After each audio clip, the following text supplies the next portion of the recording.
Single-use plastic bags will be gone in a year's time. You'll still be able to buy ones, though, to line your bin or dispose of dog poo. The government's announced a plan to rid the country of the soft plastic bags used in supermarkets and shops, saying the hundreds of millions used here each year are polluting our coastlines and waterways. Many businesses have already trashed them, and consumers are increasingly using alternatives anyway, so the government doesn't expect the transition to be too hard.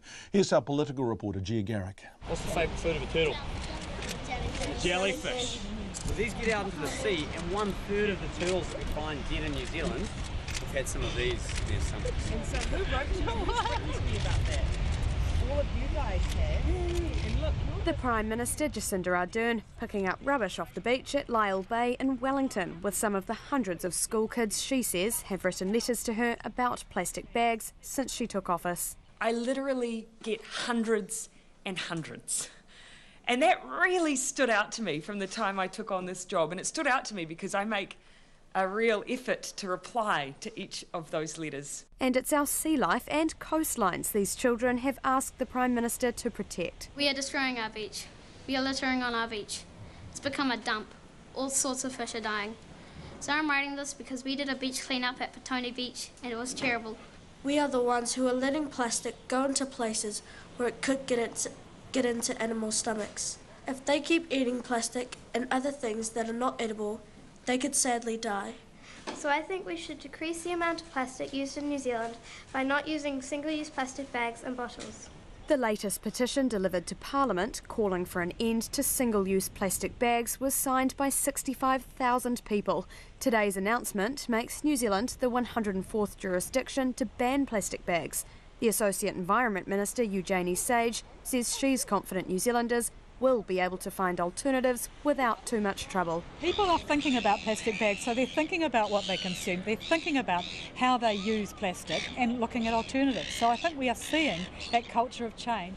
People heading into a New World supermarket in central Wellington today echoed that sentiment. Well, that's great because the landfills are filling up really fast.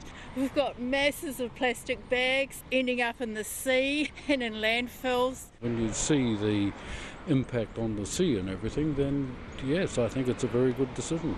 I think it's absolutely brilliant. Plastic is a massive environmental problem and it's a first step. The ban only applies to shopping bags. The likes of bin liners and bags for picking up dog poo will still be around. Retailers spend roughly $15 million a year on plastic bags for New Zealanders to carry home their shopping.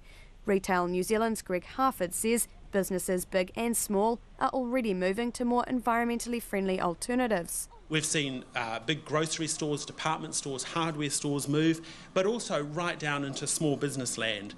We've seen small Indian spice shops in Dunedin get rid of bags and institute alternatives. All Countdown supermarkets are ditching single-use plastic bags by the end of the year.